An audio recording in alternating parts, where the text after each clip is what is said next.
Hi everyone. I think this is filming. I'm gonna have to settle this camera down, but I wanted to, it's been a while since I filmed, and mostly that's been due to things I couldn't help.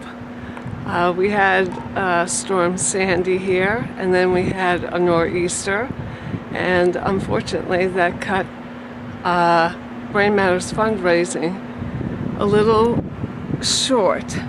So you can see that since the last time I filmed, it's changed the territory and the landscape. There were leaves on the trees, and now there are very few. We've had Thanksgiving, and now we're starting towards the holidays. So I had mentioned that I was going to read one of my last blogs. Don't know how many people were waiting for that, but I feel it is sort of the last of the three things. Let me just, that I was, well, let's see where I want to put this. I don't know where I'll put this. Let's see. It's part of my, I could try putting it there. And a little dark, but not sure if it matters. And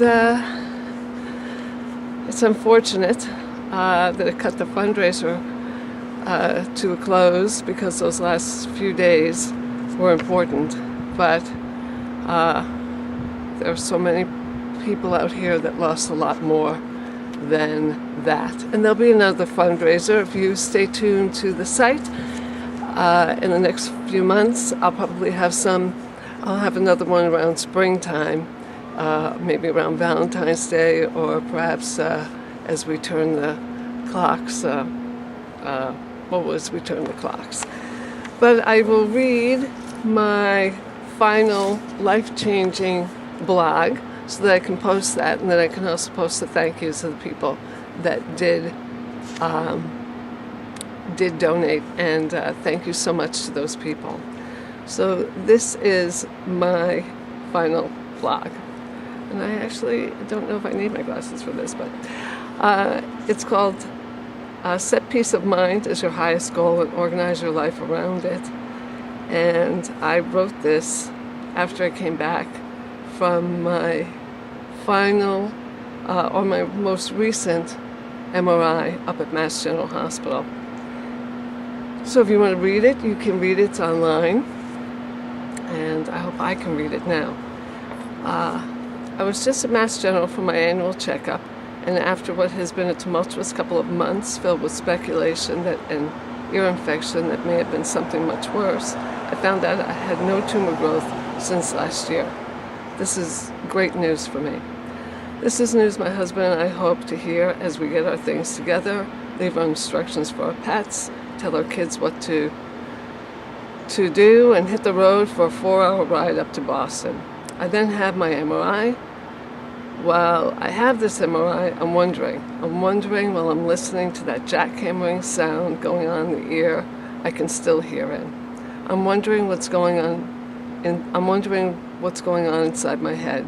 I'm wondering because I can't see the inside of my head. So many times I've wished I could just see myself for what was going on in my head. I feel I'm familiar enough after all these years that I have a good idea where to look at this point. It would give me a feeling of to know in between checkups and nothing had changed. The fact that I haven't been feeling well lately has raised my proverbial bar. The reality of my life is I don't feel great all the time, but who does, right? At this point, after so many years of dealing with my health, I can't remember what I felt like before my brain tumor. And now I'm also getting older. But it's better to look good than to feel good, right?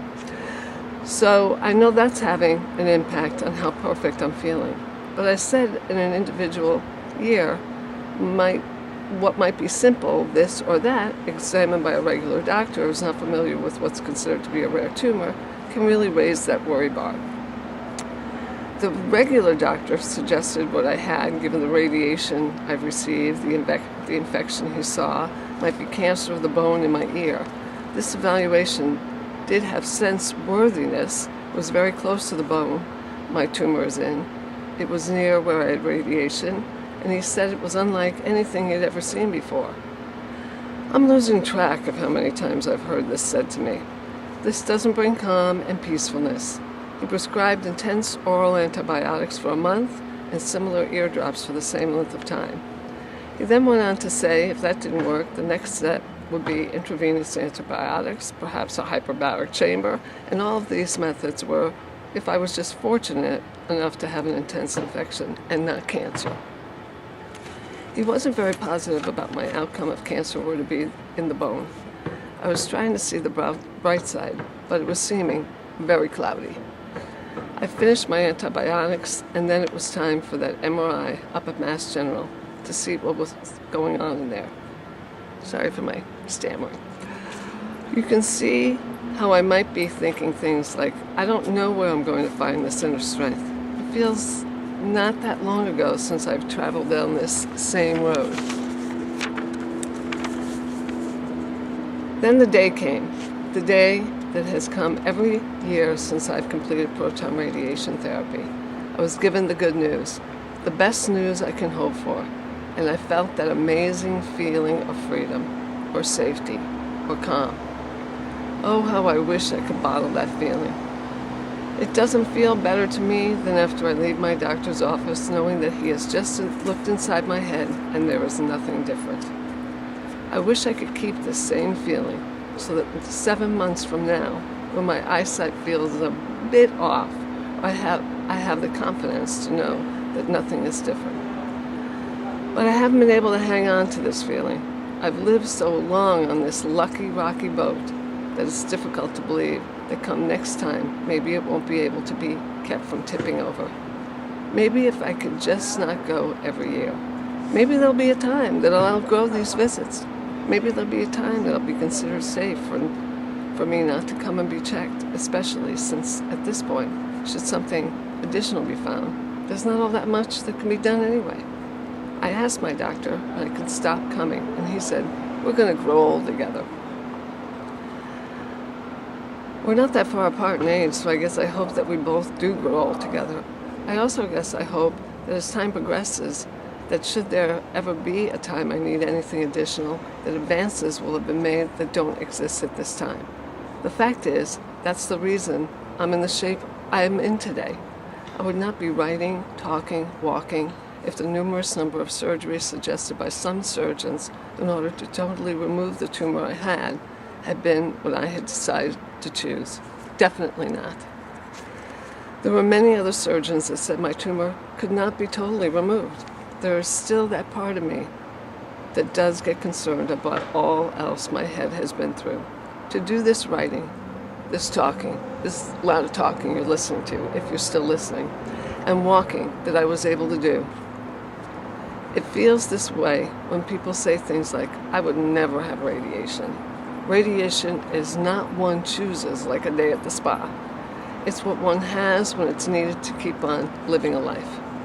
I'm very glad proton radiation was a choice for me. So, I was out walking today. Of course, this was back then, thinking about my first year anniversary since I took off for my walk to raise awareness for the need for more research and funding for brain tumors last year. I'm about to do another fundraiser, this time online. Of course, this was back then. I was thinking about how amazing I felt on the walk.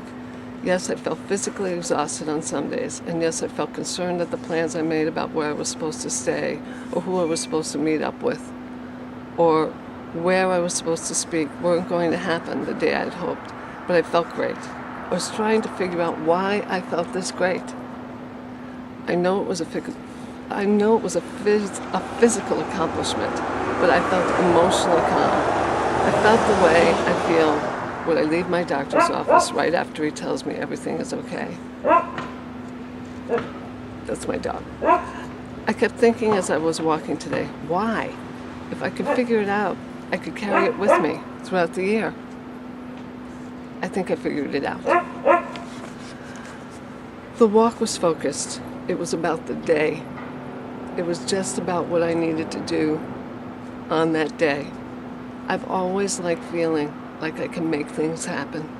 My health is only within a certain amount of my own power, and then that's it. I can't fix me. I can only do so much. I may very well have done all I can, and on bad days when I'm feeling like I'm not doing so well, that makes me feel like I may not have fought hard enough, may not have searched wide enough, may not have been smart enough. My calm in my doctor's office comes from feeling I'm still on the winning side. Sorry. My calm on the walk comes from feeling that everything that I'm dealing with is within my power. And if there were things that weren't, like a storm, or a car was to hit me, or something didn't work out, then that's just the way it was meant to be. I also think that not knowing what might be ahead of me is relaxing. The fact that I've been really sick and know what that's about, I can't seem to find a way to get that out of my mind. But this is what I finally understood as I was walking today. Well then, and thinking about it. It will not make me any better thinking about it. It will rob me of the calm I felt at Mass General Hospital a few days ago. Focus on the day and what you can change. Put your energy there. I'm going to try very hard to break what has almost been a habit. I've done many things. I believe I can do this. And I hope you can too. And that was my life-changing thought. Bye. And I hope that this has been helpful to you, and you have been helpful to me donating to the cause. And I hope that you will continue to check out Brain Matters. Bye-bye.